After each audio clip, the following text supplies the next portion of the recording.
সারা দেশে যে নৈরাজ্য চলছে, সারা দেশে মানুষ যে ভয়ঙ্কর একটা পরিস্থিতির মধ্যে রয়েছে, তাতে কাটা ঘায়ে নুনের ছিটা দিচ্ছেন যেন আমাদের মহামান্য উপদেষ্টারা। তথ্য উপদেষ্টা মাহফুজ আলম এবং স্বরাষ্ট্র উপদেষ্টা জাহাঙ্গীর আলম সাহেব যে কথাগুলো বলেছেন, স্রেফ তামাশা মনে হচ্ছে সাধারণ মানুষের কাছে। তথ্য উপদেষ্টা মাহফুজ আলম কি বলেছেন? তিনি বলছেন, গত 7-8 মাসে যতগুলো মব হয়েছে সবগুলোর তথ্য সরকারের কাছে আছে।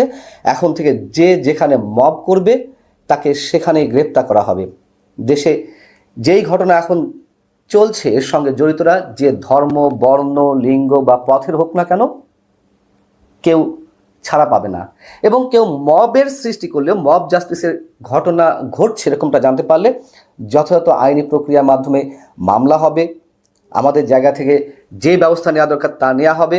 এর ভিত্তিতে অবশ্যই সামনে থেকে এই মব জাস্টিস পরিস্থিতি শুরু থেকে যে কোনো জায়গায় যখনই যা ঘটবে তার মোকাবেলা করা হবে। খুব সুন্দর সুন্দর কথা বলেছেন। এগুলো পুস্তকের কথা, বাস্তবে আমরা কি দেখছি? এই ধরনের হুঁশিয়ারি এর আগেও দেওয়া হয়েছিল, কাজ তো হয়নি। আর তিনি যে বললেন যে গত 7-8 মাসে অর্থাৎ 5 আগস্টের পর থেকে তিনি উল্লেখ করেছেন বিষয়টি। 5 আগস্টের পর থেকে যে ঘটনাগুলো ঘটেছে তা সাধারণ মানুষ তো জানেই। আর মাহফুজ আলম বলেছেন যে সব কিছু রেকর্ড রয়েছে। তো রেকর্ড অনুযায়ী কী ব্যবস্থা নেবেন, কী ব্যবস্থা নিচ্ছেন? এসব ফাঁপা আওয়াজ দিয়ে মানুষকে কি আর এখন ঘুম পাড়ানিয়া গান গিয়ে শান্ত রাখা যায়? মবের সৃষ্টি করে, প্রকাশ্যে ঘোষণা দিয়ে রাজনৈতিক দলের কার্যালয় ভাঙচুর, যেখানে সেখানে হামলা, বুলডোজার বাহিনীর দ্বারা সারা দেশে যে নৈরাজ্যের সৃষ্টি করা হয়েছে সব কিছুই তো রেকর্ডেড। তাদেরকে কি ধরা হবে? তিনি আবার এখানে একটু কিন্তু লাগিয়ে দিয়েছেন। এর আগে যে মবের ঘটনাগুলো ঘটেছে তা যদি সে সম্পর্কে কেউ যদি মামলা করে তাহলে সেসব বিষয়ে ব্যবস্থা নেওয়া হবে। মামলা করতে হবে কেন? আপনারা বললেন যে সব কিছু রেকর্ডেড, সব কিছুর ভিডিও ফুটেজ আছে না? এবং আপনাদের সহযোদ্ধারাই, আপনাদের উপদেষ্টা পরিষদের সহকর্মীরাই, তারাই তো এই ধরনের মব ক্রিয়েট করার সাথে সাথে কোনো বিষয় বলেছে আসুন উৎসব করি, তাদের বিরুদ্ধে কোনো ব্যবস্থা নেওয়া হবে। এবং যে নতুন রাজনৈতিক দলটি গঠিত হয়েছে জাতীয় নাগরিক পার্টি, তার নেতারাও তো ফ্যাসিবাদের তীর্থভূমি আখ্যা দিয়েছে যেখানে মবের সৃষ্টি করা হয়েছে। অর্থাৎ তারা যা বলবে সব জায়েজ হবে, তাদের বিরুদ্ধে কোনো ব্যবস্থা নেওয়া হবে না। তো বিশেষ কাউকে ছাড় দেবেন, বিশেষ কাউকে পৃষ্ঠপোষকতা করবেন, আর সাধারণ মানুষ আপনাদের এসব হুঁশিয়ারিতে কান দেবে, এটা মনে করা কি থাকতে পারে? মাহফুজ আলম বলেছেন যে এখন থেকে মব জাস্টিসের বিরুদ্ধে জিরো টলারেন্স।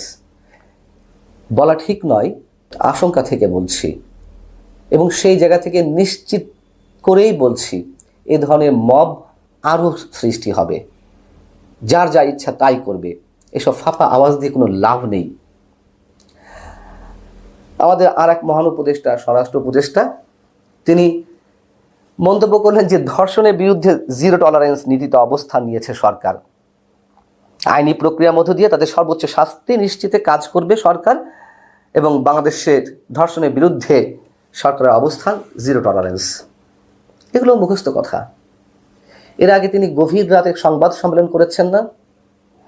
সারা দেশে যে নৈরাজ্য সৃষ্টি হয়েছিল, বাসে বাসে ধর্ষণ থেমেছে, তখন তো অপারেশন ডেভিল হান্ট শুরু করলেন।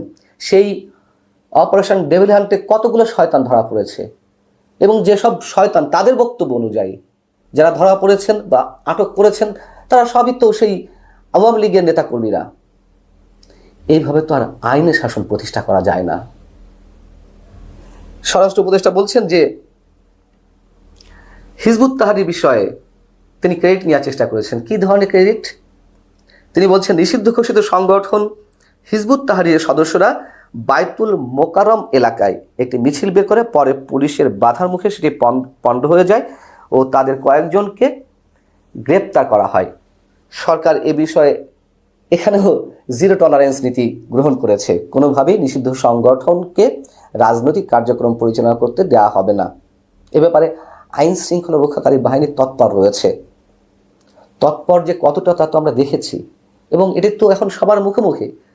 হিজবুত তাহরীর ওই দিনের কর্মসূচিতে, শুক্রবারের কর্মসূচিতে পুলিশের যে প্রতিরোধ, পুলিশের যে অ্যাকশন, অনেকে তো বলছেন এগুলো স্রেফ পশ্চিমা দুনিয়াকে দেখাতে এটুকু করা হয়েছে, শো অফ করা হয়েছে। নইলে কেন তাদের ঘোষিত কর্মসূচিকে প্রতিহত করার জন্য আগে থেকেই কোনো ব্যবস্থা নেওয়া হলো না? সর্বসাকুল্যে যে কয়জনকে ধরা হয়েছে, 36 জনকে, হাজার হাজার মানুষের মধ্যে, এটা যে মানে কত বড় একটা নাটক তা তো মানুষ এখন নিজেই বুঝতে পারছে। মৌলবাদী শক্তির উত্থান, সাম্প্রদায়িক শক্তির আস্ফালন, এগুলো তো ঘটেই চলেছে, এবং সেখান থেকে তো মানুষ উচ্চারণ করছে মুক্তিযুদ্ধের স্মৃতিচিহ্ন মুছে দিতে, বা ধর্ম নিরপেক্ষতাকে তো সংবিধানেই রাখা হয়নি।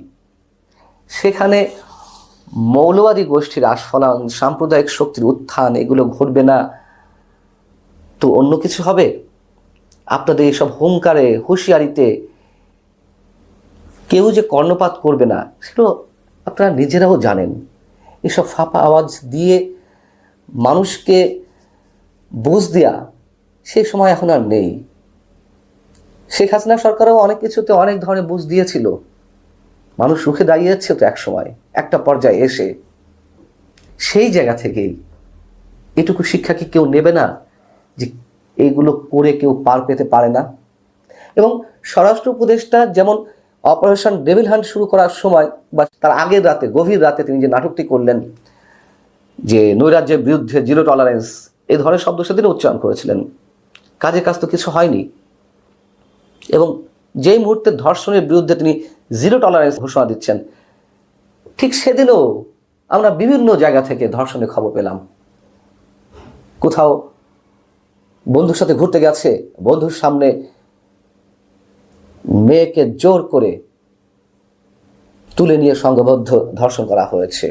স্বামী স্ত্রী ঘুরতে গেছে, তাদের কাবিননামা দেখতে চাওয়া হয়। এই হচ্ছে এখন দেশের পরিস্থিতি।